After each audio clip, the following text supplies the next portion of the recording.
Pero me alegro mucho, insisto, no haber estudiado arquitectura. Siempre he defendido que la arquitectura es un arte, ¿no? Pero más allá de las artes liberales es una que tiene responsabilidad civil. Entonces las cosas tienes que hacerlas bien. Tú puedes pintar un cuadro como te salga de las narices, puedes esculpir como quieras, pero no puedes proyectar un edificio o no puedes hacer un plano urbano de una ciudad simplemente por tus gustos estéticos, sino que tienes una responsabilidad social ahí. Es heavy, En este país lo fácil que nos hemos acostumbrado a que nos roben dinero de todos, que es lo que más me raya a mí, el dinero.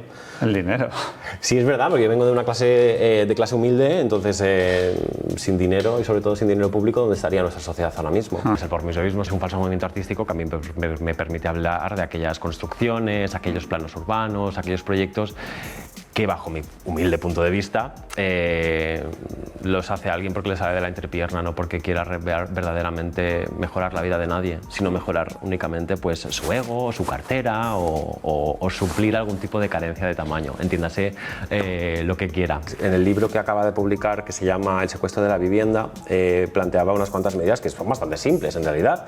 Todos los pisos que, por ejemplo, ahora formen parte de bancos, porque se hayan, o los que sean, por ejemplo, de la Sareb, que pasen a ser públicos, que se expropien y que se conviertan en alquiler social, hacer un tupall, hacer un límite a los alquileres, que creo que es algo en lo que es toda la gran parte de la ciudadanía española estamos de acuerdo. Buenos días, Eric. Gracias por venir a Mundo Cero. Buenos días, muchas gracias por acogerme. Empezamos por el principio. Previo a ser un experto en estudios urbanos, decidiste hacer Bellas Artes. Sí, aquí en Barcelona, de hecho. Aquí en Barcelona.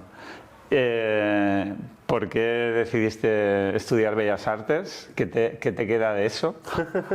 A ver, yo creo que cuando estudias cualquier tipo de humanidad, te quedan muchas cosas, te queda el modo en el que te acercas a la vida, sin pretensiones económicas, porque cuando estudias una humanidad no lo haces, por ejemplo, por interés, ¿no? Económico. Efectivamente, lo haces porque tienes un interés por el conocimiento, un interés por juntarte con un tipo de personas y demás. Pero ¿por qué estudié Bellas Artes? En realidad porque la nota no me llegó a arquitectura.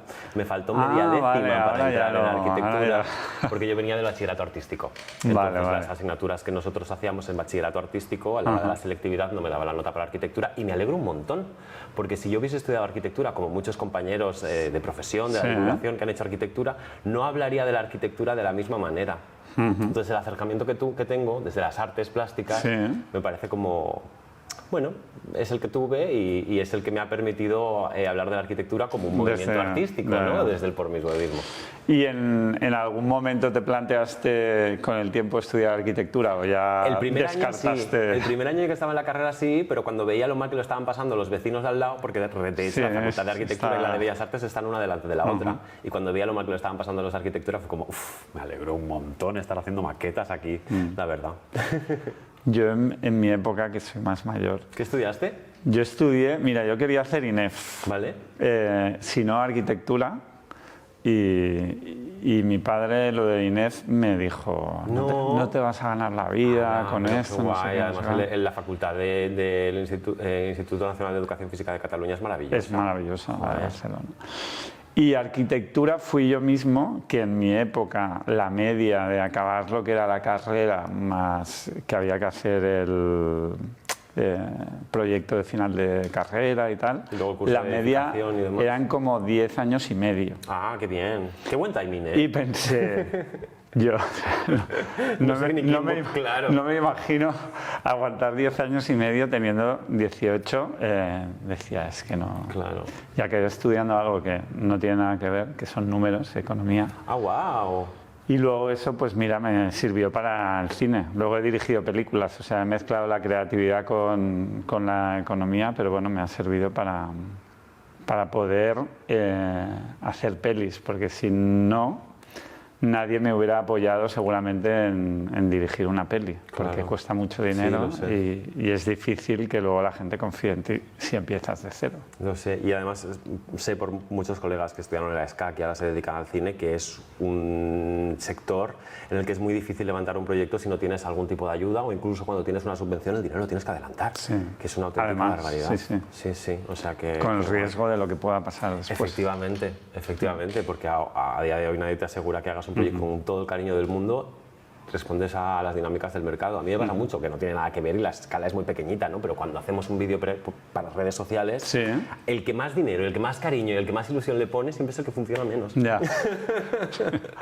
Eso es verdad. Esto suele pasar. Imagino que Pues también... en las pelis igual. Claro, pero mucho peor. Tal cual. Sí, sí. Es un poco... Y claro, ya he entendido entonces por qué te has especializado en lo que te has especializado, porque tenías el interés de ser arquitecto antes que bellas artes. Pero me alegro mucho, insisto, no haber estudiado arquitectura. No, está bien, ¿no? Mezclar una Además, cosa siempre he defendido que la arquitectura es un arte, ¿no? Pero más allá de las artes liberales es una que tiene responsabilidad civil. Entonces las cosas tienes que hacerlas bien. Tú puedes pintar un cuadro como te salga de las narices, puedes esculpir como quieras, pero no puedes proyectar un edificio, no puedes hacer un plan urbano de una ciudad simplemente por tus gustos estéticos, sino que tienes una responsabilidad social ahí. Y en serio, me alegro un montón de no haber estudiado arquitectura. Pero luego hice estudios urbanos, en la Facultad de Geografía. O sea, que sé de lo que hablo cuando hablo de ciudad, hablo de territorio, que no soy no de Bellas Artes que se ha fumado un porro y de repente está hablando sin conocimiento de causa. Y cuando las cosas no se hacen bien, entonces en algún momento nace por miswebismo. Sí. Cuéntame qué es. El pormismo es una palabreja horrorosísima. Bueno, es marketingada, está bien. Además lo has dicho la primera, que mucha gente siempre le cuesta un montón porque es una palabra especialmente complicada de pronunciar, pero también es muy complicada de proyectar, de sufrir, ¿no? Como hacemos en muchos lugares del mundo. ¿Qué es el pormismovismo? Pues el pormismovismo es un movimiento es un falso movimiento artístico que a mí me permite hablar de aquellas construcciones, aquellos planos urbanos, aquellos proyectos que bajo mi humilde punto de vista los hace alguien porque le sale de la entrepierna, no porque quiera verdaderamente mejorar la vida de nadie, sino mejorar únicamente pues, su ego, su cartera o suplir algún tipo de carencia de tamaño, entiéndase lo que quiera. Y tienes una predilección por las rotondas, además. Bueno, ahora estoy enamorado de las rotondas. Que normalmente engloban cosas dentro, ¿no? Que suelen tener todo esto que criticabas, ¿no? Sí, pero las rotondas, o sea, yo no las entiendo como una cosa arquitectónica, porque no son arquitectura. No. Podemos decir que son urbanismo, pero la rotonda en sí, como regulador de tráfico, sí que es urbanismo, pero el mondongo que te lo metas en medio efectivamente no lo es. Ahí es plenamente arte, ¿no? Entre comillas, porque en algunas rotondas se han puesto algunas cosas... Arte bien pagada, ¿no? Efectivamente, que no sé si podríamos tildar de esa disciplina, pero a mí me resultan súper interesantes porque están en el centro de nuestros caminos, o sea, es el lugar más importante en el que poner un mondongo, ya sea una cosa que celebre nuestra cultura, que celebre nuestra historia, o que simplemente sea como un anhelo social, hacer un monumento o una escultura que celebre esto y ponerla en el centro de un cruce de caminos. Es súper simbólico en realidad, o sea, están en el centro de nuestras perspectivas urbanas, es el lugar más celebrado en realidad que podemos pensar en una ciudad más allá de una plaza o un edificio, e incluso a nivel solo como de experiencia, cuando hacemos una rotonda, el otro día estaba haciendo una y es como, ostras, es que es un lugar, yo ya en mi deriva total, porque estoy loquísimo de las rotondas, es un lugar que te permite cambiar de dirección e incluso volver atrás sin parar, está guapísimo.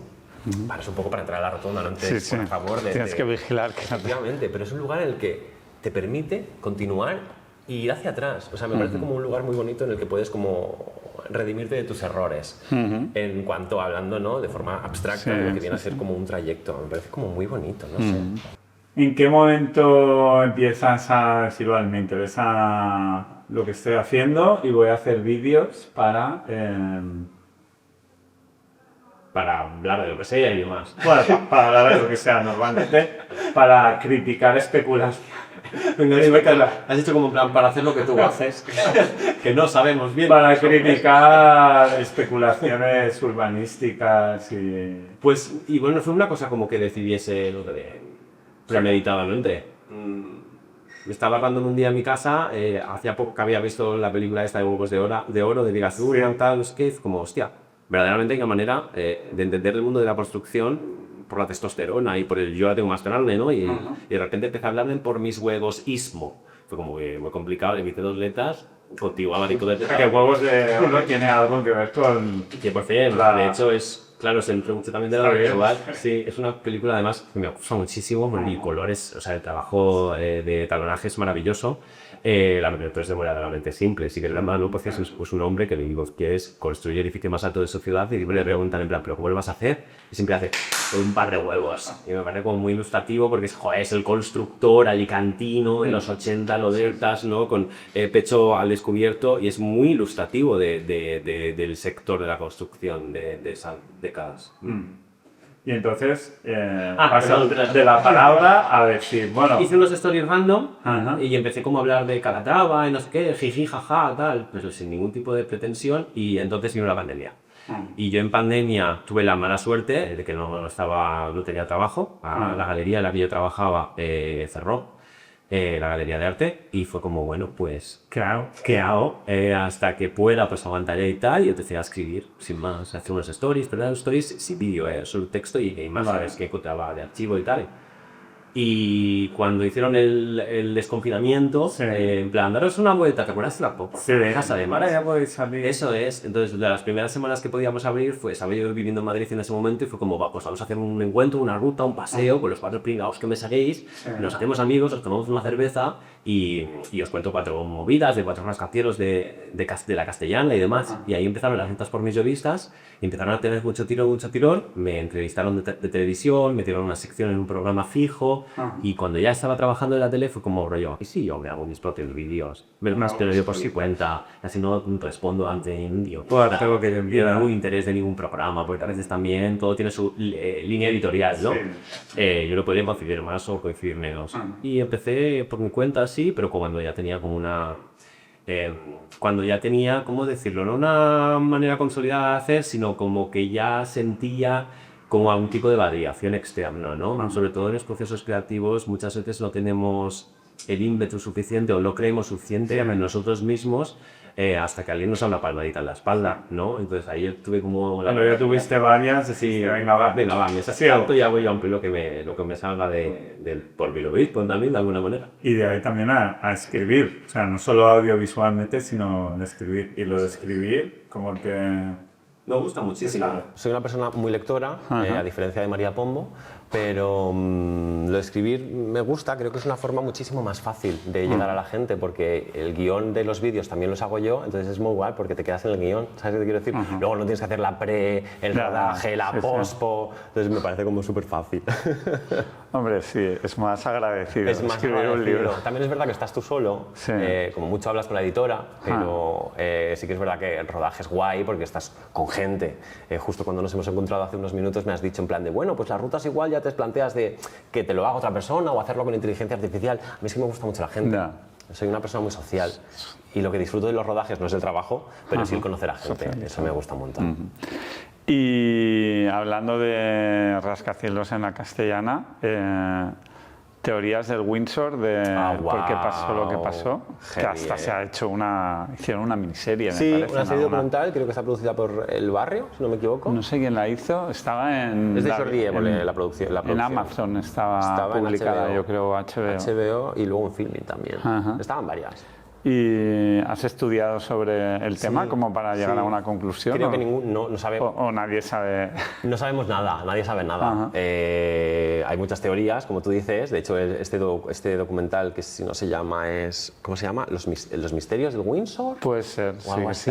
Creo que ahí había diferentes teorías. Sí, de hecho, pues desde que se quemó el edificio para cobrar el seguro, desde que simplemente fue una concatenación de diferentes desgracias. Algo paranormal había. Algo paranormal, incluso se hablaba de los fantasmas del Windsor, porque el patriarca de la familia, Julián Reizábal, hacía pocos años que había fallecido, y justo el día del incendio, ¿no? El 12 de febrero de 2005, si no me equivoco, estaba el incendio, ¿no? Estaba la torre quemándose, y hacia las 4 de la madrugada empezaron a verse como unas formas antropomórficas moviéndose a sus anchas en algunas de las plantas en llamas, claro. Entonces esto es, o hay gente dentro de un edificio en llamas, o hay fantasmas. Luego también se ha dicho que en los reflejos de los edificios de delante, ¿no? Hay muchas teorías. Lo más fuerte y lo que más me llama la atención es que en plena democracia, en 2025, aún no sepamos qué pasó con el incendio más grave de nuestra historia nacional hasta este agosto, porque hasta que se produjeron los incendios entre Galicia y Palencia de este año, este era el incendio más grave de nuestra historia y aún no sabemos qué pasó. Que bueno, si hablamos de rascacielos, también si habláramos del 11, el famoso 11 de Nueva York, que eran 2 pedazos rascacielos. Las Torres Gemelas, sí. Que ahí tampoco se sabe y también han salido documentales de diversas teorías. Efectivamente, mucho más peliculeros, porque ya sabemos cómo son los yanquis con estas cosas. Hasta los Bush podían haber intervenido para generar el evento. Heavy eso. A mí y bueno, igual te pasa, cuando de repente alguien plantea este tipo de alucinaciones o conspiranoias y demás, me parecen extremadamente atractivas, porque a quien no le va a gustar un buen salseo. Pero siempre en realidad suele ser la cosa más estúpida, ¿no? Hay un vídeo maravilloso de Aleix Salom, que es un ilustrador catalán, que no vivimos en una conspiranoia constante, sino que vivimos en una simiocracia. En realidad, en lugar de encontrar explicaciones en cosas conspiranoicas y muy complejas, ¿no? Del típico señor con un sombrero de copa que gestiona el mundo, muchas veces simplemente es que son un montón de zánganos y simios los que están tomando las decisiones más importantes por la sociedad. Yo voy más por ahí que por la conspiración. Lamentablemente, también te digo. Cuando investigas para poder publicar algo, ¿de dónde sacas la información? Porque normalmente cuando hay un fondo buitre que se ha quedado con lo que sea, con 1000 viviendas en una zona de Madrid, por ejemplo, entiendo que harán todo lo posible para que no se sepa qué es lo que están haciendo, ¿no? Sobre todo, muchas veces ya ni esconden directamente, simplemente intentan no hacer mucho ruido. Y si encuentran algún tipo de amistad en el órgano gestor de turno, ayuntamiento, administración pública y tal, pues mejor para ellos, ¿no? Afortunadamente, en nuestro país tenemos a muy buenos periodistas y tenemos muy buenas páginas que nos pueden permitir tener información, ya sea el catastro o cualquier otro recurso público que está financiado con nuestro dinero, nos permite saber muchísimas cosas. Eso está muy guay.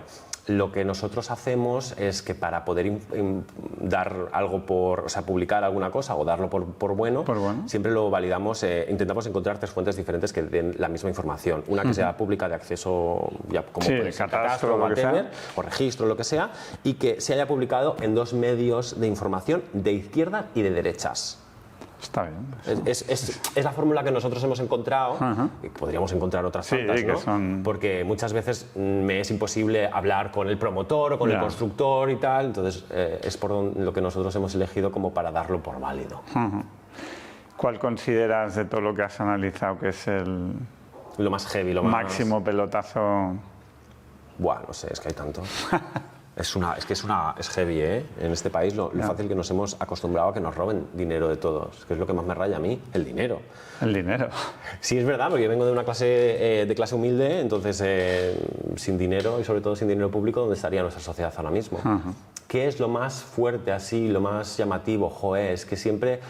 Igual también te pasa cuando estás haciendo un producto audiovisual, el más importante de tu vida es en el que estás trabajando en ese momento, ¿no? O el que más te llama la atención. ¿En cuál estás trabajando ahora? Ahora mismo estoy en vacaciones. No en vacaciones, no. Estoy de promoción del libro, hablando con gente que tenéis podcast, con prensa todos los días y tal. Entonces ahora mismo no estoy trabajando en nada de lo que sea investigación.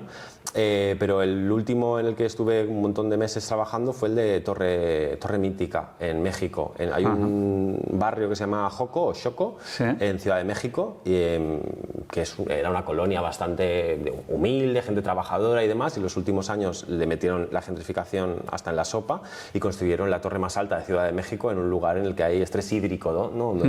Incluso les cierran el agua a los vecinos. Y estuvimos mucho tiempo investigando qué es lo que había pasado verdaderamente con ese edificio de César Pelli que encontramos en la capital de México, y aluciné, porque aún igual yo sé el 10% o el 5% de todo lo que vendría a ser la historia completa de Torre Mítica, porque a veces también la transparencia brilla por su ausencia. Y no nos damos cuenta de que en España tenemos más transparencia de la que podemos encontrar en otros países, ¿no? Que aún así es medio opaco, más bien que transparente. O sea, mejor que en algunos países, pero tampoco somos la panacea de nada. Claro, no. Hay que valorarnos mucho y tenernos en estima. Yo siempre digo que yo soy muy patriota, porque me gusta muchísimo nuestro país. Creo creo que tenemos cosas que son de sacar pecho y sentirnos orgullosos, pero también soy muy crítico con nuestro país, entonces hay que exigirle siempre el triple. Y mezclando pelotazos inmobiliarios con el pelotazo tras pelotazo del libro y el fútbol. Ese no lo disfruté nada, ¿eh? Jesús Gil. Uf, es el símbolo de... Es el patriarca del pormisuevismo, sin lugar a dudas. Claro que tú no habías nacido, yo creo, cuando... Sí, claro. A ver, yo nací en 1993 y creo que él falleció en 2004 o 2003. Joder, pensaba hace más. O algo así. Pensaba que hacía bastante hace 20 más. años ya que falleció, sí. Que de hecho es como un poco interesante, ¿no? La historia de desaparición, porque de repente, te lo voy a decir de memoria, ¿eh? Disculpa si me estoy inventando alguna cosa. Yo no tengo los datos, o sea que lo que me digas me los oyentes lo sabrán y de repente es como rollo, se ha dicho 2003 y era 2006. Sí. Hubo el caso Camisetas, ¿te acuerdas del caso Camisetas? Que de repente él era alcalde de Marbella y también era el director, no sé cómo se llama, presidente del Atlético de Madrid, y se anunció a Marbella en las camisetas del Atlético de Madrid, algo que no podía hacer porque claro, no me jodas, es como parte y, ¿cómo le llaman? Árbitro y parte, ¿no? Del asunto. Esto fue el caso Camisetas, que fue muy sonado, lo estuvieron investigando, fue a juicio y efectivamente dijeron que sí que era culpable y le prohibieron ejercer de político durante no sé cuántos años y una multa de no sé cuántos miles de euros. Y se murió. Qué buen timing. Aquí es cuando la conspiranoia entra en acción, ¿no? Podemos pensar en plan, bueno, tal, no sé qué, lo han visto en Venecia, lo han visto en no sé dónde, tal... En realidad es absurdo, se podría morir de un infarto de hostia, qué nervios de repente. Me ha agobiado, no quiero ir a la cárcel, tal, y seguramente pues tal. Pero hay un momento muy divertido en el que en una rueda de prensa le preguntan a su hijo, con los micros abiertos, tal, no sé si terminaba de terminar la rueda de prensa, y viene un amigo del hijo y le hace, ¿qué tal tu padre? Y él, bien, gracias. ¿En serio? El padre se murió hace 2 años, no sé. Si es un lapsus, igual es un error de micro, tal, pero eso también existe, es abierto, está en la hemeroteca y es también como muy divertido no lo sabía. La forma en la que este tipo de personajes también aparecen y desaparecen de nuestro relato nacional. Es heavy, igual que Rita Barberá, ¿no? También se atribuye también mucha conspiranoia con su fallecimiento. Es que las partidas de los pormisbevistas también son muy interesantes. La vida del pormisbevismo está muy bien guionizada en este país. ¿A Los Ángeles de San Rafael has estado o no? He pasado solo con el coche, de pasada. Nunca has investigado sobre el tema. No he entrado. Oh, ¿cómo es por dentro? Debe estar súper cutre, ¿no? Es muy cutre. Está como va... Bueno, y todo lo que pasó. Bueno, sabes que hubo varias muertes. Sí. Bueno, creo que era el mismo día que inauguraban el edificio del comedor, ¿no? Con una gran comilona y demás. Se cayó el edificio. Porque no había un técnico no había ningún arquitecto que firmase el proyecto. No sé si 40 y pico personas fallecieron y fue a la cárcel. Y Franco lo excomulgó a este señor. Fuerte, ¿eh? Fuerte, la verdad. ¿No te ha picado la curiosidad, digo, a nivel de caso como para...?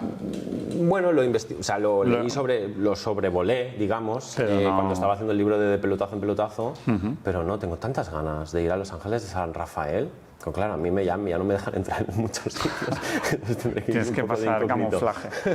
Y decías que te había costado escribir el libro de... Porque no me gusta nada el fútbol. Vale. Nada. Entonces tenía que hacer todo el rato como un esfuerzo muy grande de no cargar el texto de odio hacia un deporte que... ¿Sabes qué te quiero decir? O sea, me refiero a ese maricón de los 90 y me llevé muchos balonazos en el patio del cole. Entonces a mí el fútbol me genera más desidia que amor. Entonces todo el rato era como de... Tenías que ser neutral. Inténtalo al menos, o critica solo la corrupción y no el deporte. Sí. Y digo, para dejarte por si... A mí me gustaría que analizases un restaurante que había en el Raval que se llama Can Lluís. Un día, si te apetece. En la calle de la Cera. Vale. Había un restaurante de 4 generaciones. ¿Que hacía esquina? Que hacía esquina. Yo he comido en ese restaurante. Pues el Can Lluís aprovecharon el COVID, un fondo buitre, para quedarse con el edificio y conseguir sacar a 4 generaciones con un alquiler de renta antigua que había. ¿Ya no está el bar este? Y dentro de poco... Yo iba a ir a las resacas de la universidad. Pues ahí hay tema. Hostia. Y ahora vamos a sacar una serie que hemos hecho con el la cuarta generación se dedica al cine. ¡Hala, qué guay! Y Isaac y él han hecho una serie que se llama Rabalear, que estrenaremos en breve en HBO, que es ¿qué hubiera pasado si esa familia hubiera incumplido la ley igual que la incumplía el fondo buitre para echarlos de sus restaurantes? Hostia, que seguramente, bueno, la ley lamentablemente como no es igual para todo el mundo en este país en realidad, aunque nos digan lo contrario. Pero bueno, es claro, si tú haces cosas para quedarte con mi casa, Claro, claro. yo podría hacer también. Claro. No lo hicieron y por eso no existe ya el restaurante. Hostia, qué guay. Pero... O sea, no qué guay la historia, sino No, que qué ya, guay ya. que exista un documental y que podamos conocer Sí, sí. esta historia en profundidad. Porque hay un montón de vidas que se han visto totalmente rasgadas por la especulación inmobiliaria en el centro de Barcelona y ya ni en el centro. O sea, en Vallcarca también, recientemente, pues también hay un caso como súper conocido. ¿Qué ha pasado en Vallcarca? Hay como toda una comunidad que la Caixa se los están cargando también, propiedad vertical. Sí. Y a diferencia de la casa Ursola, ¿no? Fue la casa Ursola. No Yo siempre sé. decía casa Ursona y estaba mal dicho. Creo que es casa Ursola, ¿no? Que se hizo muy sonada porque un montón de actores y gente del espectáculo, Sí. de la cultura y demás, como que se hicieron muy vocales con este tema y el ayuntamiento reaccionó un poco para salvar, digamos, para... ¿Cómo se dice? Per fer maco, Sí, per quedar bé davant de la sí. societat. Y con esto de Vallcarca está habiendo muchísima más complicación porque el ayuntamiento no está donde debería estar, ¿no? Del lado de la ciudadanía, que son los que les han votado, no los fondos buitre. Hasta donde yo sé, los fondos buitre no trabaja el ayuntamiento para los fondos buitre, sino que trabajan para los ciudadanos, que muchas veces se nos olvida esto. Los políticos trabajan para nosotros. No para... ¿Y crees que hay alguna manera de controlar la especulación y los fondos que están entrando en las grandes ciudades españolas? Sí, un montón. No hay una única fórmula mágica, chachipistachi, que de repente... ¿Cuáles son tus top 3 que aplicarías si fueras presidente de gobierno? Espero nunca meterme en política, porque lo pasaría muy mal y me saldría una úlcera, pero un montón de medidas. Por ejemplo, se me viene a la cabeza unas cuantas que ha planteado Jaime Palomera, que es un investigador precisamente sobre el tema de la vivienda. Él es el director del Observatorio de Urbanismo de Barcelona.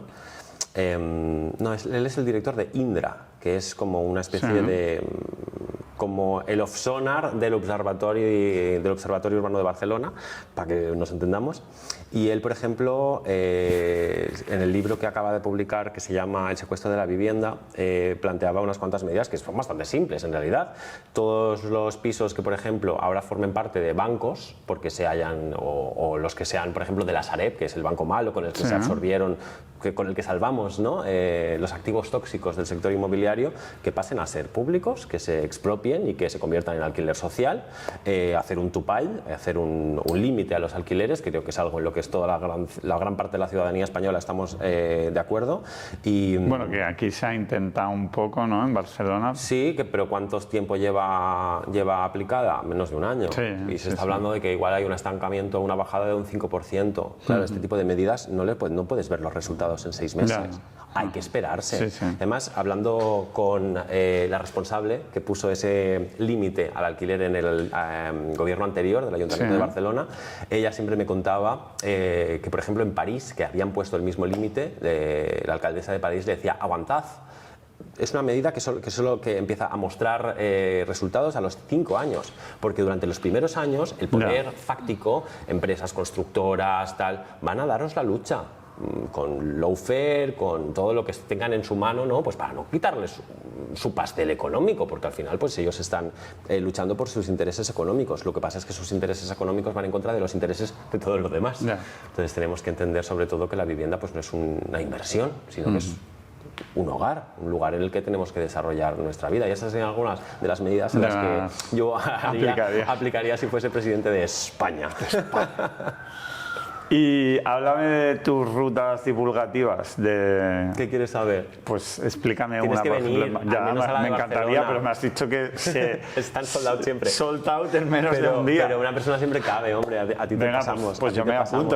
apunto. Si me invitas, me apunto. El día 29, creo, del mes que viene estás invitado. ¿Noviembre? De noviembre. Vale, pues venga, apunta. Luego Vale, luego nos... gestionamos. ¿Qué quieres saber? ¿De lo que te vas a encontrar? Bueno, no sé si me lo quieres contar o lo tengo que ver, pero... O háblame de una de Madrid, por ejemplo, que hagas. No, te hablo de la Barcelona, que es mi favorita. Pero es que entonces ya no será sorpresa. Vale, es verdad. Vale, pues mira, te hablaré de la Manga del Mar Menor. ¿Qué te parece? Vale, venga. Son 12 rutas por mis revistas que tengo en toda España. Ajá. Y Murcia también tiene una, que es la de la Manga del Mar Menor, y es la primera que hicimos con autocar. Y además me hizo muy feliz, porque de repente a mí dame un autocar con 60 plazas, llénamelo y ponme un micro. Feliz de la vida. Además me pones en la Manga del Mar Menor, yo soy la persona más contenta del universo, es increíble. Y en la Manga del Mar Menor, claro, son 20 y pico kilómetros de largo, no lo podíamos hacer andando. Sí. Y pillamos el autocar para hacer las diferentes paradas y demás. Y ahí es muy guay porque podemos entender como un proyecto que tiene unos parámetros de medio ambiente que sí que tienen en cuenta la naturaleza se puede pervertir por el capital, ¿no? por la especulación inmobiliaria. Porque había un señor que se llamaba Tomás Maestre, si no me equivoco, que era el promotor, el que tenía las tierras y tal, que contrató a un arquitecto que seguramente te suena, que es Antoni Bonet Castellana, sí, que es el de la Casa Gomis, ¿no? Famosa por la ampliación del aeropuerto y demás. También el rascacielos que hay en Plaza Urquinaona. El rascacielos ese marrón. Ah, vale, sí, ese marrón que hace esquina que es como de los 70, como y tal, es Antoni Bonet Castellana, y a él se le encargó el desarrollo del plan urbano de la Manga, que era un plan muy bonito porque dejaba medio kilómetro entre construcciones y construcciones. O sea, no se tendría que haber convertido como en esa especie de sopa verde rodeada de construcciones, que es lo que tenemos hoy. Lo que pasa es que Tomás Maestre empezó a vender las parcelas que quedaban libres o con vegetación en ese plan para pagar a los constructores, a los paletas, a los profesionales y demás. Entonces fue el propio capital, fue la falta de dinero o la falta de liquidez de este promotor la que hizo que destruir un plan que en realidad hubiese sido como mucho más respetuoso con el medio ambiente y sobre todo pues la consecuencia que tenemos ahora, ¿no? La destrucción total de una maravilla natural como es la Manga del Mar Menor y el mar interior que tenemos en la región de Murcia. Y entonces en la ruta vas con el autobús y vas parando en sitios para mostrar... hacemos una primera parada en lo que vendría a ser como una zona que te permite entender cómo hubiese sido, porque es todo de casita pequeñita, así que tiene como más vegetación y demás. Y luego es un poco triste, ¿no? Porque cada parada que vamos haciendo, efectivamente, vamos que empeora y todo termina en un momento muy divertido para mí, no sé si para los que hacen la ruta, que es un concurso de castillos de arena. Con mi equipo y demás, ya les tenemos separados como varios equipos, unos son los políticos, los otros son los ecologistas, los otros son los corruptos y los otros son los constructores, creo, sin más una nomenclatura, y tienen que luchar para ver quién hace como el castillo de arena como más loco, ¿no? Y luego hacemos como números y tal, o sea, es como un pequeño juego que nos hemos inventado para que más allá de la divulgación y el salseo y tal, pues también tenga esta parte lúdica que creo que son guays en este tipo de actividades. Barcelona me quedo con la incógnita. En Barcelona no hay tanto salseo, o sea, Barcelona no hay ni autobús. Es más aburrido. Claro, es más aburrido, pero es mi historia favorita porque, claro, hablamos de las Olimpiadas. Ah, vale. Claro. O sea, el tema es las Olimpiadas. El tema son gran los 16 años previos que necesitamos en pasado para construir o para celebrar las Olimpiadas durante 16 días en Barcelona. Ese es como el leitmotiv. Vale. Hombre, sí, ahí claro, las Olimpiadas... Cambió para siempre Barcelona, ¿no? Simbólica, morfológicamente, ¿no? La forma de la ciudad también cambió. Fue una transformación. Tú estabas, ¿no? Para las Olimpiadas, ¿cómo lo recuerdas? Porque yo llegué un año más tarde, yo siempre llego tarde a las cosas. Yo fui voluntario y todo aquí en Poplanou. ¡Hola, qué guay! Yo estuve trabajando por las noches en un... que tenía pues 17 o 18, no sé. En un edificio de estos que hay ahora de viviendas, que era para los árbitros de las Olimpiadas. En la Villa Olímpica, entiendo. Sí, aquí en la Villa Olímpica. Y hacía de telefonista y recepción de... había como una recepción en el edificio que eran pisos. Ah, vale, okay. Y estaba ahí. Qué guay. Y era como un proyecto común, ¿no? O sea, lo sentíais como Hombre, propio. sí, en su momento parecía algo como... Sí que obviamente se vio todo el cambio de Poblenou, la Vila Olímpica, hasta lo que es ahora el Fórum, ¿no? Y luego, pues bueno, supongo que ya lo contarás tú, que has investigado más, pero bueno, toda la ronda, el cambio de la existencia o no de la ronda en Barcelona, ¿no? Qué fuerte la construcción de las rondas, que además era un proyecto mucho más antiguo, Claro, que lo sacaron en ese momento porque vieron luz verde, es que si no igual no tendríamos las rondas de circunvalación que actualmente hay en Barcelona. Pero me dais mucha envidia a la gente que lo visteis en primera persona, porque claro, yo solo lo he podido como ver por documentales o leer en libros y demás, pero la sensación de estar ahí, joder, debía ser como súper increíble. Como somos los protagonistas del mundo, ¿no? Hombre, sí, parecía como que Barcelona era lo más de lo más. El ombligo. Y claro, luego cuando se acabó la gente decía, no, ha sido la mejor Olimpiada Sí, supongo que cada 4 años Imagino que todos lo dicen.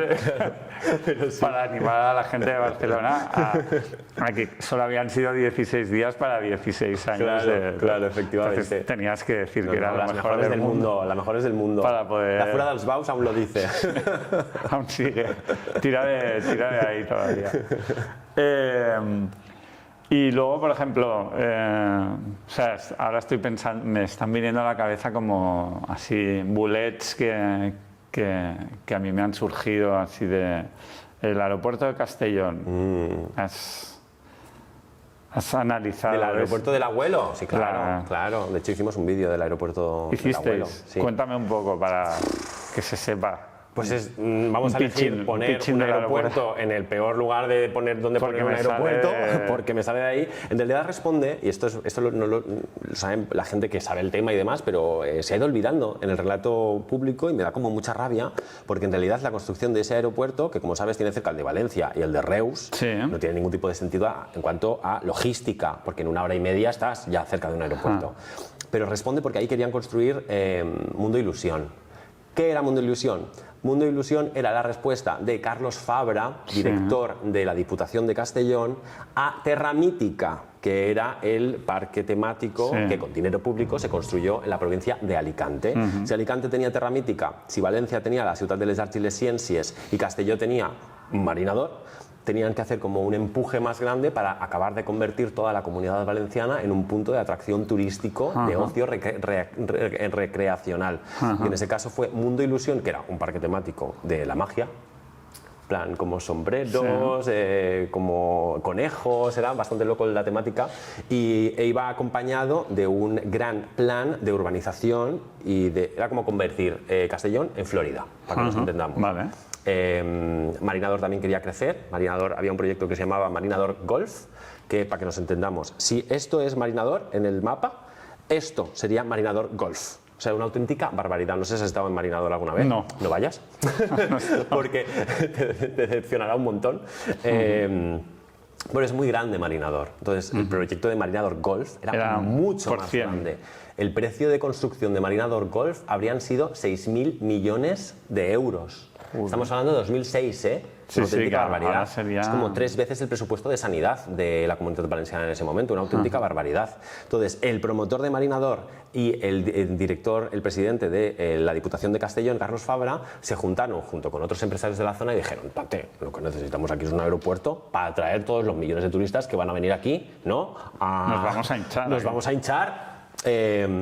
Claro, construyeron el aeropuerto, no recuerdo las cifras, pero la única cifra que recuerdo es que hay 76 millones en sobrecostes, se dice muy rápido. No está mal. No está mal, para luego pues acabar operando, creo que fueron como 3 o 4, te lo estoy diciendo mal, pero sé que tardaron muchos años en tener la licencia porque a nadie se le ocurrió pedir la licencia de navegación aérea durante la construcción de las obras, así que teníamos un aeropuerto que no servía para nada, el primer aeropuerto peatonal del mundo. ¿Que se llegó a estrenar alguna vez o no? Sí, se estrenó, de hecho Carlos Fabra... O sea, digo, aterrizó alguien ahí.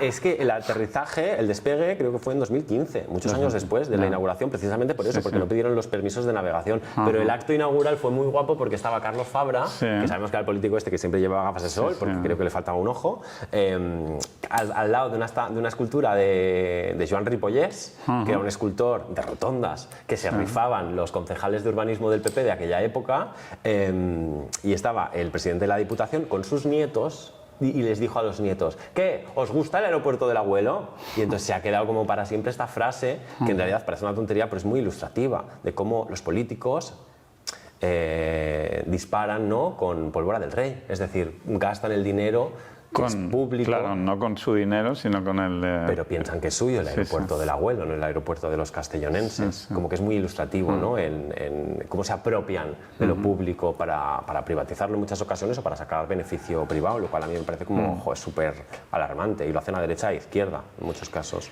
¿Hay regiones donde crees que ha habido más aprovechamiento de esto? Digo, Sí. Estamos hablando ahora de Castellón. La Comunitat Valenciana se lleva... La Ciudad de la Luz, no sé si la conoces, pero yo estaba ahí. Sí, bueno, debéis haber hasta trabajado en la Ciudad de la Luz de Alicante. y se ha usado muy poco y son los platos más grandes que hay en Europa. Efectivamente. De hecho, les denunciaron, si no me equivoco, Sí, hace unos años. por ¿cómo se dice esto? Por competencia desleal, Sí. porque estaban utilizando dinero público desde la UE, de la Unión Europea, para competir, para atraer rodajes, y lo estaban robando de otras Claro, partes de Europa, ¿no? Sí, sí. Creo que se grabó Asterix y Obelix, Asterix y Obelix, sí. Lo Imposible, de Amenábar, Sí.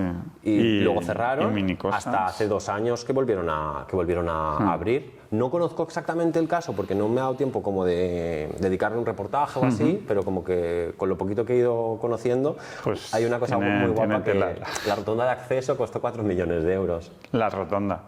Sí, no, yo me acuerdo que me habían hablado en su momento de sobrecostes también, que habías hablado del aeropuerto de Castellón, pero había también Sí, o sea, una duplicado o más el... Una burrada. presupuesto No tengo inicial. las cifras en la cabeza, pero yo me quedé con eso, tío. Una rotonda. O sea, 4 millones. ¿cómo puede ser la rotonda de increíble para que cueste 4 millones de euros? Pero tenía algo dentro, ¿no? No, la caseta del guarda, Ma- para dejarte pasar. O sea, la rotonda esa, si cuesta 4 millones de euros y solo tiene la caseta del guarda, para que te dé los buenos días, las buenas noches, por lo menos, ¿eh? Porque es que si no, no tiene ningún Calcula tipo de todo sentido. lo demás. Claro, es una barbaridad, la verdad. Y lo fuerte es que no nos llevásemos las manos a la cabeza cuando conocíamos estas cifras. Hostia, una rotonda, por muy cara que la hagas, no puede ser más de 90.000, 100.000 euros. Tío. Igual en general había poca gente que se enterara, ¿no? O sea, ahora cada vez hay más información a través de las redes, que igual hace 20 años no existía, y no había tanta... porque igual no salía en la prensa de pues Alicante fíjate- toda esta información, o sí, no lo sé. No te falta razón con lo que dices, pero fíjate, Ivonne, que yo creo que es justo como que hay un fenómeno extraño que ha como tornado las cosas justo como no deberían ser, porque ahora que tenemos más acceso a la información y más medios, ¿no?, para que todo sea más inmediato, más desinformación hay, más desinformados estamos y menos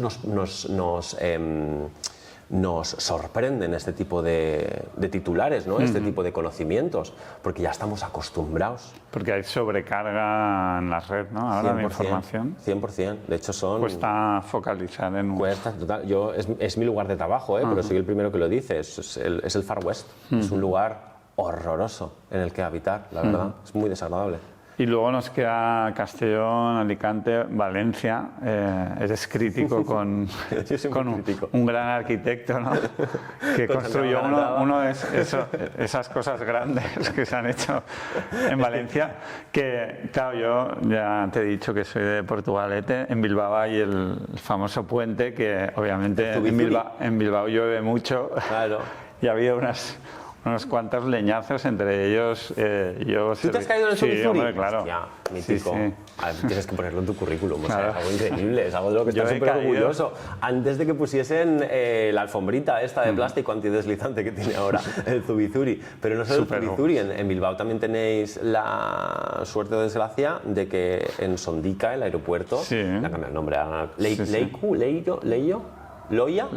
No, Leioa. Leioa. El aeropuerto también es de Santiago Sí, Calatrava. ya, Y ya. la zona de llegadas estaba al descubierto y la gente la llamaba la Galería de la Pulmonía, porque en la ciudad en la que más llueve de toda España poner una parte del aeropuerto que está sin proteger, buenísima idea. Además, contratar a Calatrava, que es el arquitecto de los charcos, para hacer un aeropuerto en Bilbao es de las mejores ideas que se pueden tener, efectivamente. Sí. ¿Y cómo crees que ha conseguido tantos trabajos bien remunerados, entiendo, porque son sitios que no son tonterías. Muy bien remunerados. Además, a sabiendas de que van habiendo fallos en el sistema año tras año. Él es ¿no? muy Porque inteligente, la persona que le lleva los contratos lo es hizo una persona toda la muy vez, inteligente.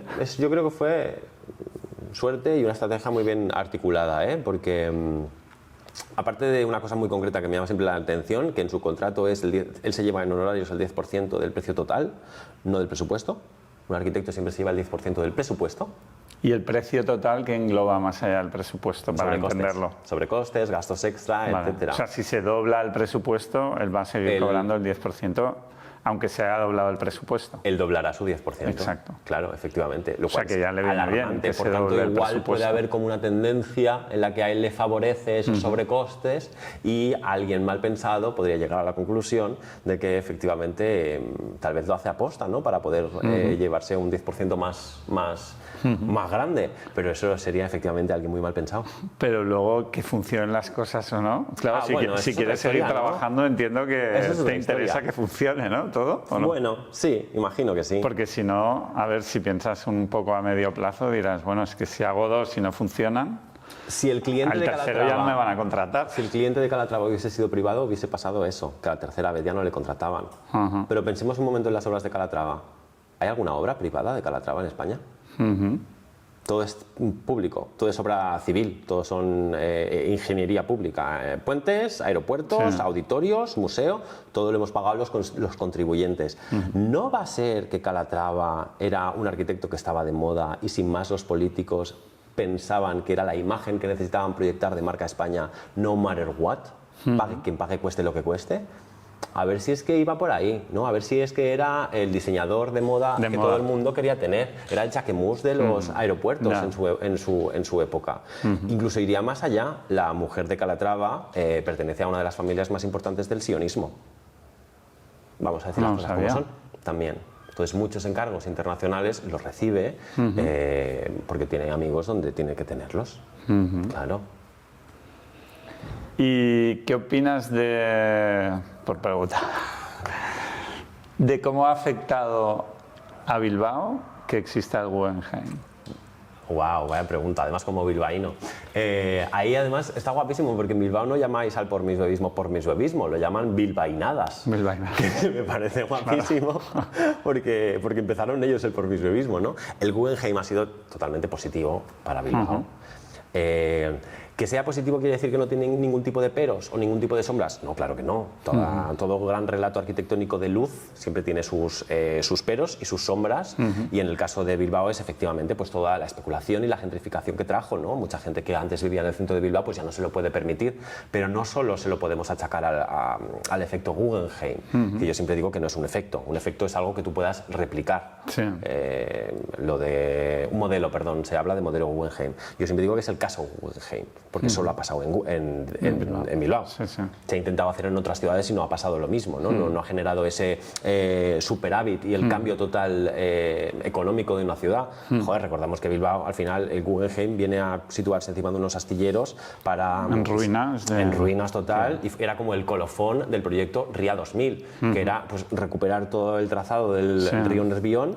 Pero no solo dependía del Guggenheim de Bilbao, también de la construcción de las nuevas líneas de metro que se le encargaron a Norman Foster, de los maravillosos puentes que se tendieron encima de la ría. Entre ellos encontramos el puente de Calatrava, y también el proyecto que ahora están empezando a construir, que siempre lo digo mal, que es la isla de Zorrozaure.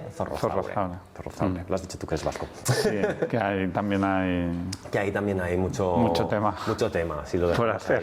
Pero mira, me llama un montón la atención porque recientemente lo del Guggenheim de Bilbao, que era este relato incontestable, ¿no?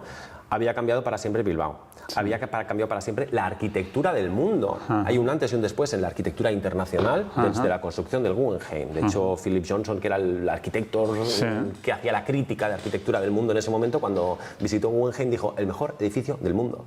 Cambiará para siempre. Y lo ha hecho, ¿eh? Pero Siempre segundas, ¿cómo es esto? Mi madre siempre lo dice, segundas partes nunca fueron buenas, cuando le echa la bronca a mi hermano.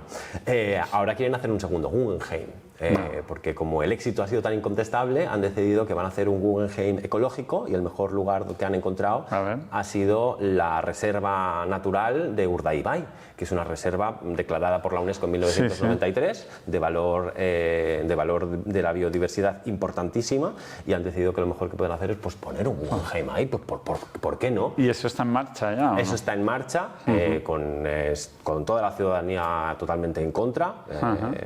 Yo soy una de las personas que está totalmente en contra de este proyecto. Hay una plataforma que se llama Stop Guggenheim Urdaibai, que os invito mucho a que conozcáis, porque están intentando parar este pelotazo. O sea, no han entrado aún los bulldozers, pero tiene pinta de que sucederá.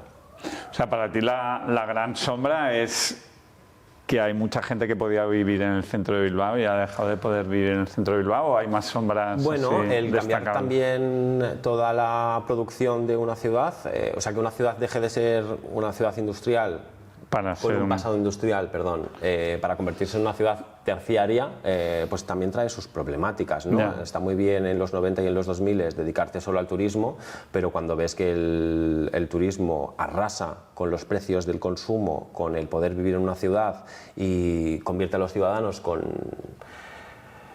como figuración, ¿no? Porque al final los ciudadanos en las ciudades muy turísticas somos figuración. Ay, mira qué gracioso que son los bilbaínos. Mira, ¿sabes qué te quiero decir? Sí. Pues eso es uno de los puntos que yo encontraría negativos. Cosas que también se han señalado negativas para la propia cultura vasca, ¿no? Es mitiquísimo la oposición que tenía Jorge Oteiza y Eduardo Chillida con el proyecto del Guggenheim, porque decían que era como una especie de franquicia, ¿no? Como el McDonald's de la cultura. No deja de ser una fundación privada estadounidense cuyo museo se pagó con dinero público vasco, y el dinero de adquisición de las obras, un porcentaje elevado es público. No sé cuán bueno es eso para el tejido cultural vasco. ¿Sabes qué quiero decir? Sí. Insisto, el relato de Bilbao es incontestablemente bueno, pero tiene sus cosinas también. Sí, tiene... De hecho, a mí siempre se me dicen, es que eres muy crítico, siempre vas a la yugular a criticar. ¿Qué es la palabra criticar? ¿Criticar es hablar mal? No. Criticar es exponer algo como ha sucedido. La crítica no es hablar mal de alguien, es intentar hablar de algo con conciencia o intentando darlo a conocer lo más posible. Entonces yo hago crítica de ciudad. No quiere decir que critique las ciudades, sino como que me interesa que la ciudadanía sepamos la mayor información posible, porque la data, la información es poder.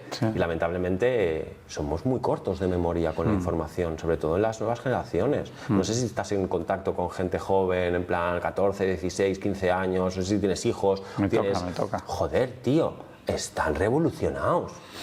Yo estoy súper acojonado. Imagino que tú como padre o como tío o tal también lo debes sufrir, porque es que suben que están de lulu. Yo vivo en una plaza y en la plaza día sí día también se me ponen niños en la parte de abajo a gritar ¡Viva Franco! En 2025, loco.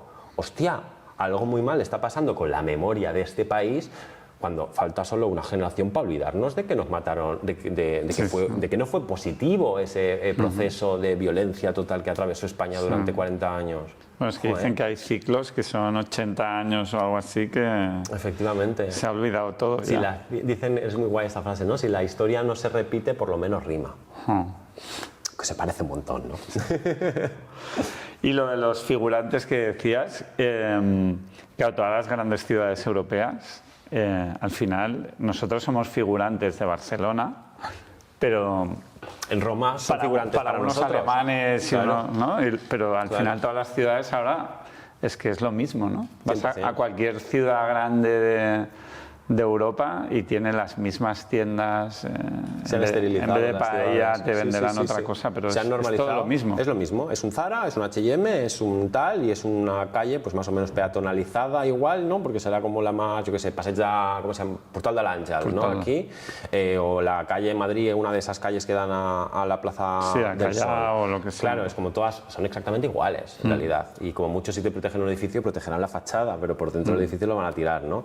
A mí me pone muy triste esto, porque ¿qué ciudades vamos a dejar para los que vengan después de nosotros? ¿No? O sea, al final sí. Homogénea. Bueno, McDonald's, Sí, ¿no? Son como sí. McDonald's, Se ha ciudades perdido- McDonald's. Se ha perdido total la esencia, la diferencia entre una ciudad u otra. Si Düsseldorf es igual que Valencia a nivel de las actividades que yo puedo desarrollar allí como turista, ¿para qué me voy a ir allí? Claro. Sí, es ¿Y exactamente crees lo que mismo. se puede cambiar? Sí, claro, las ciudades? todo se puede Sí. revertir, Revertir. pero el cambio que yo deseo pasaría por un pequeño colapso.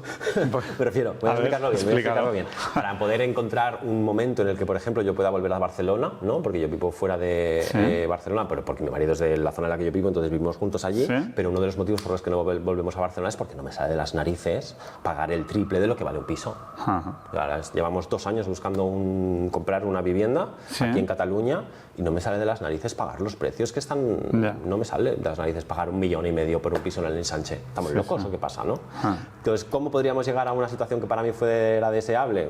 Poder permitirme comprar un piso, pues que Barcelona deje de estar de moda, que pase por una de 5 años en las que esté totalmente colapsada y ahí volverá a ser una ciudad para que la gente viva, pensada para los barceloneses y para la gente que venga aquí a trabajar, no pensada solo para el after hours, para el guiri de turno o para que alguien compre un piso entero en un bloque de edificios y especule con ello. Yo soy un poco radical, perdón.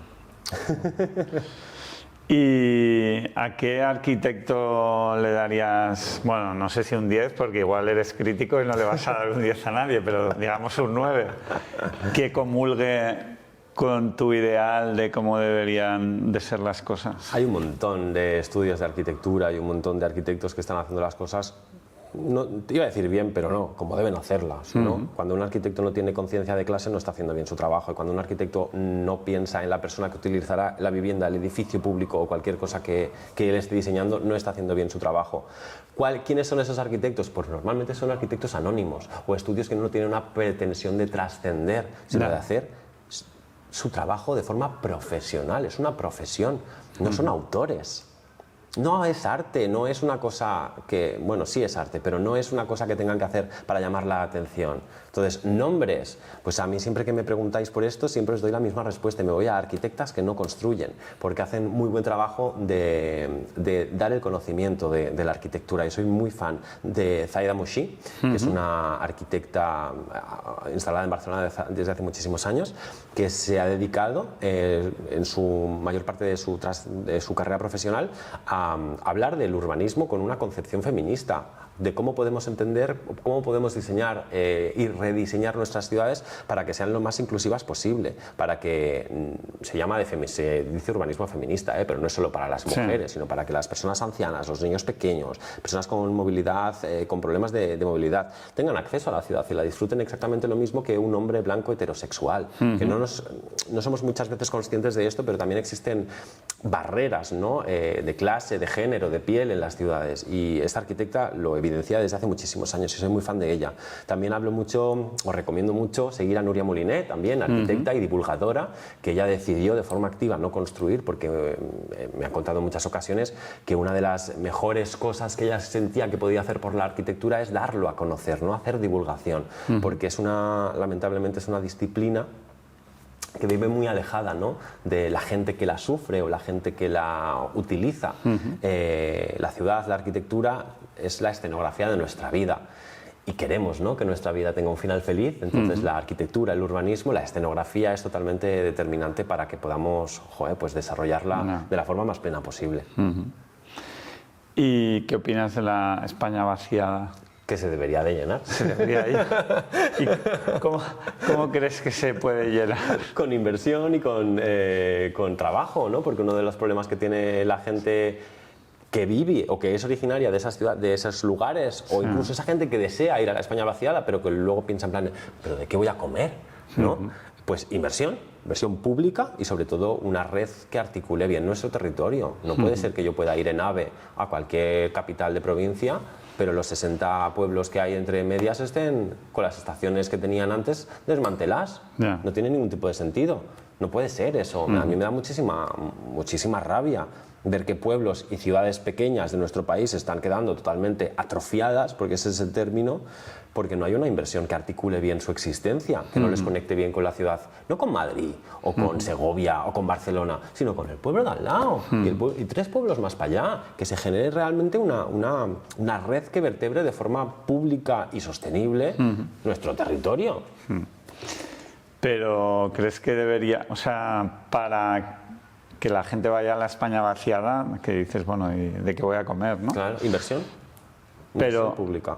Inversión pública para dar trabajo en ese territorio. Polos de desarrollo, centros de I+D, existen 1000 millones de... la ciudad del deporte, o sea, puedes hacer lo que quieras. The limit is the sky, que dicen, pero verdaderamente con unas políticas que no sea sacar perras. Ya.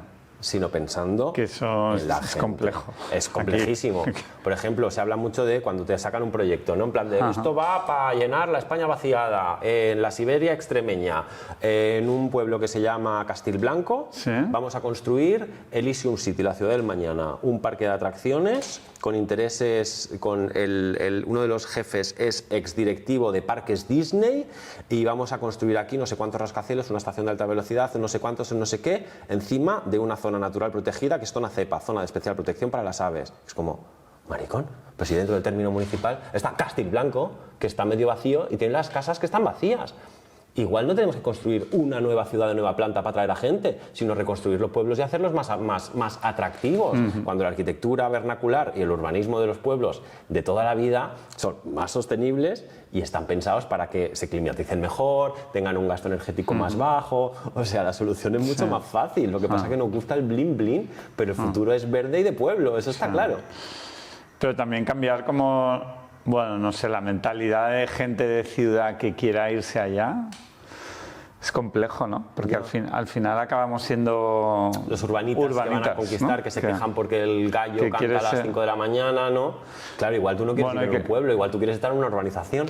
Que tienes que aceptar que vas a tener otro ritmo de vida, otra dinámica, ¿no? Eso es. Y o sea, que no es fácil cambiarla. No. Y es más peliagudo de lo que parece. Yo tengo muchos amigos que ya han hecho ese éxodo urbano, han abandonado las ciudades para irse a sus respectivos pueblos, porque alguno tenía pues una casa de un familiar, no sé qué, tal. Y todos te dicen en plan, el cambio es positivo, pero ojo, pero de repente hay un apagón y no te enteras de nada. De repente tú no lo sabías, pero la de al lado tuyo tiene un pique muy heavy con el de allá histórico, porque llevan 3 generaciones odiándose y tú estás en medio de repente. Todo pueblo también tiene su contexto y sus detallitos, pero eso también lo encontramos en la ciudad. Las problemáticas que te puede dar una ciudad con las problemáticas que te puede dar un pueblo. Y me quedo con las problemáticas de un pueblo porque es tan fácil como picar a la vecina y decir... Ponerte a hablar y ponerte de acuerdo, ¿no? No sé. Pero bueno, yo igual tengo muy romantizado el pueblo porque yo hace ya tiempo que estoy en plan de me quiero ir a vivir a lo rural. Igual llego, estoy 2 años y digo, mira, Ivor, me equivoqué totalmente, yo en verdad soy de Passeig de Gràcia, no lo sé. ¿Qué quieres ser de mayor? Anciano, sí, de mayor quiero ser anciano. Estaría bien llegar y a quiero ser el que tenga más anécdotas de la Resi. Eso es mi major goal. ¿Tú? Yo de mayor, yo creo que nada, simplemente estar. O sea, llegar anciano ya está bien, estar en paz. Eso es.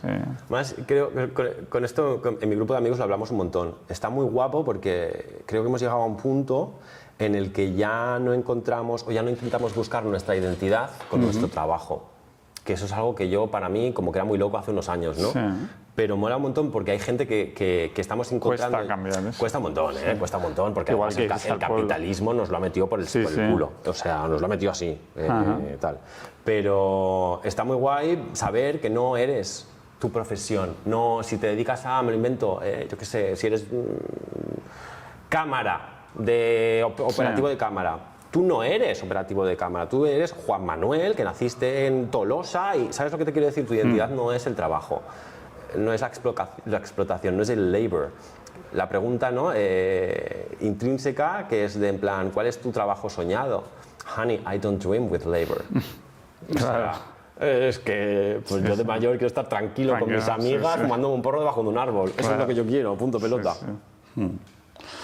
Pero bueno, lo de las anécdotas que decía, sí que yo una vez alguien me dijo una frase de algún escritor que decía que quería llegar a la tumba en moto derrapando diciendo, uff, vaya viajecito. Como que hay que llegar habiendo explotado el Teo. Sí, que sería como estar en la Resi y estar explicando anécdotas porque te has pegado la vida padre. Efectivamente. Sería un poco pasarse la pantalla.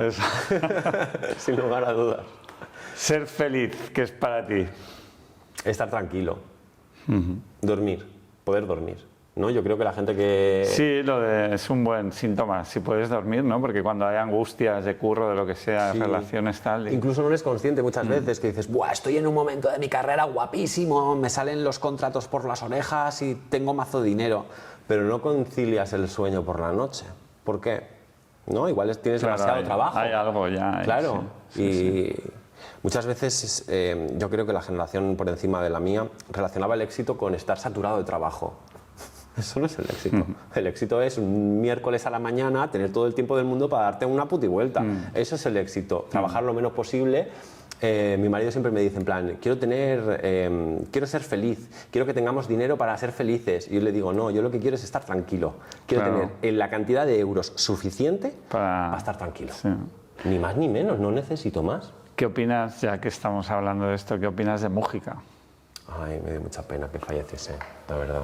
Creo que es uno de los Porque para mí pensadores. Esto que estamos hablando ahora es como mi ídolo de eso. Es como 100%.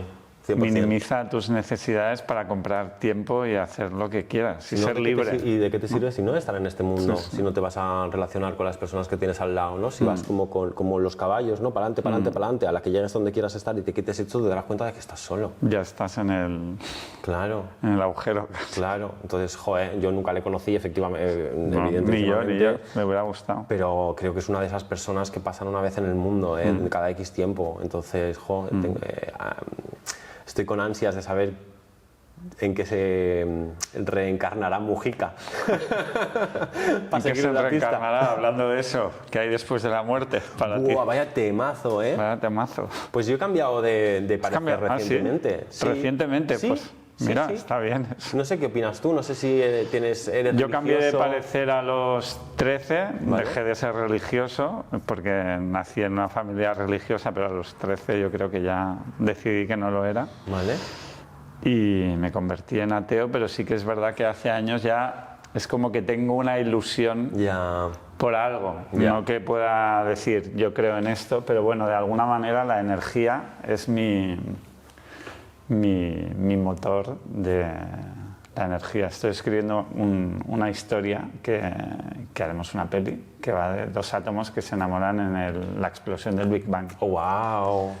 Y se tienen que reencontrar porque al explotar se separan sus caminos. Y cada vez están más separados. Y tienen que reencontrarse y se reencuentran en la Tierra. ¿Pero será de animación la peli? Sí. Ah, qué guapo. Y de alguna manera, si quitamos el ego de nuestras vidas, ¿no? De tú eres Eric, yo soy Ivonne y tal, la energía, que ni se crea ni se destruye, solo se transforma, pues en realidad seguiremos siendo siempre.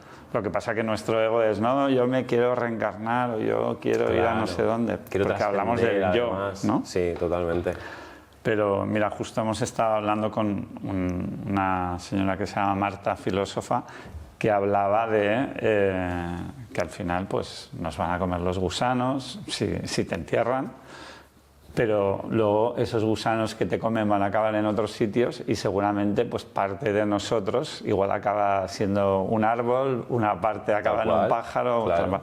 Si te olvidas del ego es muy guay, ¿no? Pensar que vas a estar en todas partes. Y de hecho ya somos todas partes, ¿no? Porque todas las células que nos han formado vienen de otro lado. O sea, me refiero, la energía ni la materia esos átomos se crea ni se destruye, efectivamente. Hay átomos que vienen del Big Bang que aún no se han fusionado con otros átomos y que los tenemos dentro nosotros, que son inmortales. Ay, qué guay. Yo quiero ver esa película cuando la saqué. Ya te avisaré. Por favor. Pero bueno, chulo. tú, ¿de qué has cambiado de...?